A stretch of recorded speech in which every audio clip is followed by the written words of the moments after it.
kesulitan makan. Tapi saya lahir tahun 51, kita baru 1 tahun merdeka. Tidak ada orang kaya waktu itu. Orang tua saya profesor, ya makan kita sangat sederhana. Makanya saya suka nasi goreng. Apa itu nasi goreng? Nasi goreng adalah nasi kemarin yang digoreng, ya kan? Saya kira Pak Edwin juga mengalami, benar nggak Pak? Iya, sekarang aja dia pengusaha sukses. Kalau sekarang nasi gorengnya pakai telur 3, Pak? Itu nasi goreng itu nasi kemarin yang digoreng di pagi. Telurnya 1 telur dimakan 6 orang, ya kan? Didadar, tambah sedikit apa gitu. Dipotong strip-strip. Jadi begini, intinya begini. Saya komandan pasukan. Tentara itu operasinya bukan di kota besar, bukan di Menteng. Kita di gunung-gunung. Saya lihat orang kelaparan. Saya lihat orang di depan tenda saya mati kelaparan. Saya lihat. Anda tidak pernah lihat, saya lihat. Ya kan? Jadi di situ bagi saya masalah pangan itu utama. Dan sebagai tentara, sebagai komandan, kita mengerti bahwa tanpa pangan tidak ada peradaban.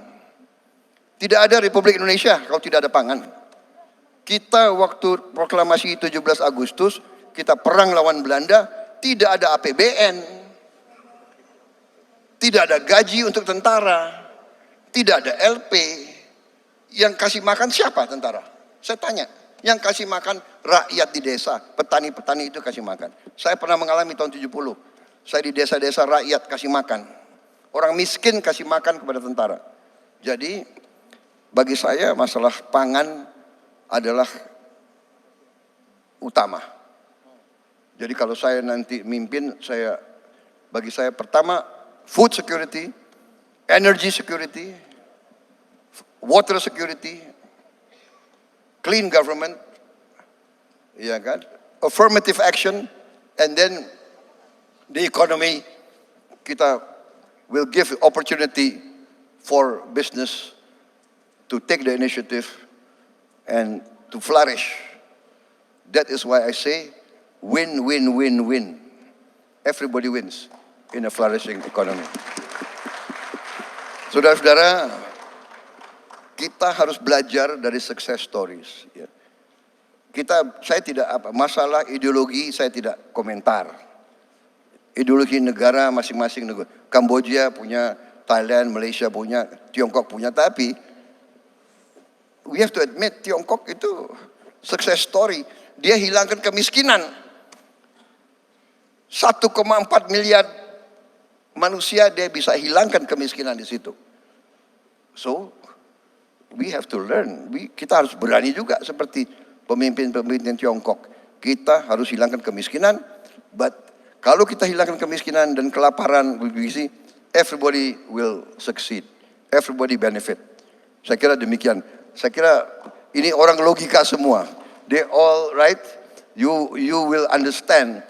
With high growth, everybody wins. Terima kasih. Oke, menarik. Ada juga sempat ramai Pak, mempertanyakan kembali tentang hilirisasi. Ada yang bilang ke harga nikel sekarang sudah 30% turun, tahun depan diperkirakan akan oversupply, sehingga dipertanyakan lagi Pak, kita stop ekspor nikel. Soal hilirisasi kemudian diperdebatkan lagi. Perspektif Pak Prabowo apa Pak tentang rame-rame belakangan ini Pak, omon-omon belakangan ini Pak?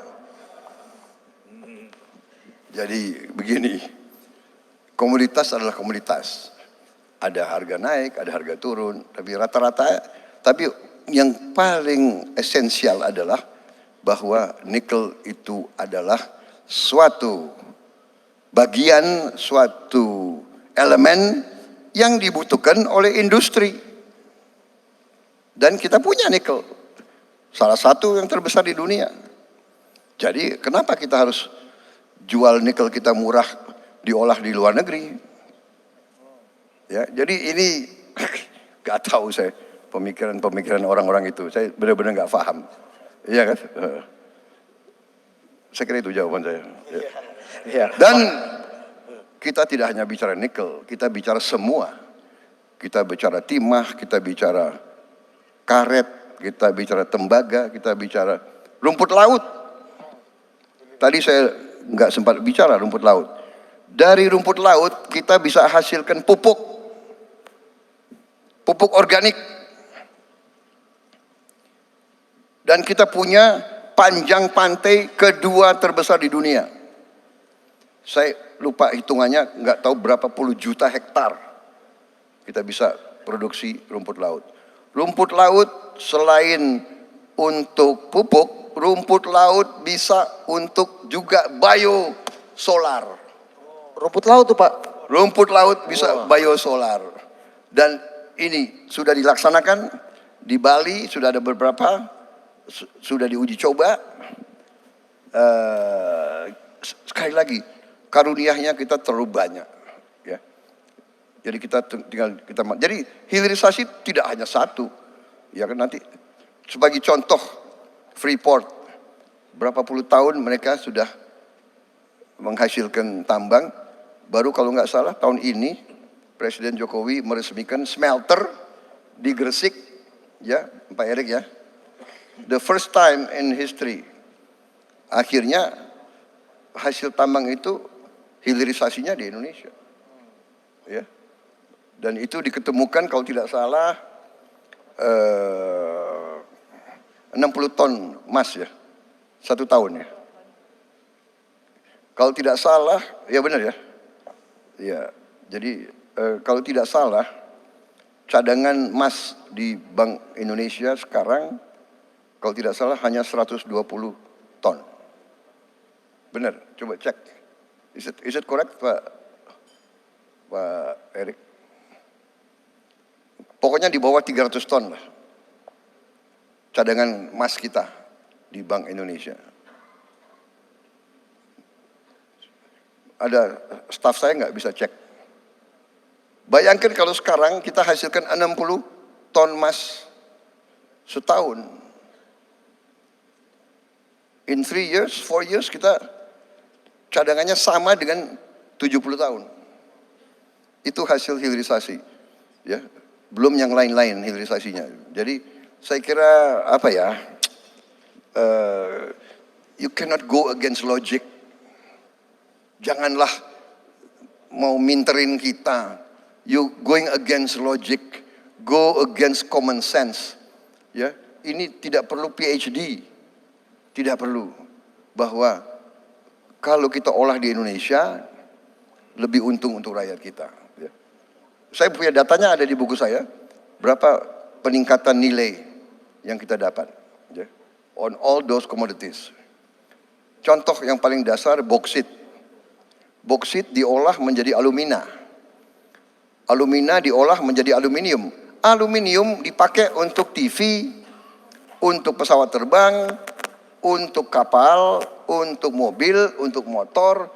Nearly semua barang-barang yang kita pakai dalam kehidupan kesehari-hari ada aluminiumnya. Masa kita jual gelondongan, dijadikan aluminium, kita beli mobil, kita beli pesawat terbang, it doesn't make sense. Ya. So we are talking about common sense, hilirisasi vital untuk kebangkitan bangsa Indonesia. Terima kasih. Oke. Kita Pak, izin Pak, karena animonya luar biasa, kita buka sesi pertanyaan. Siapa yang mau nanya? 2 orang Pak. Nah, kita belah dari blok barat dan blok timur nih Pak ya.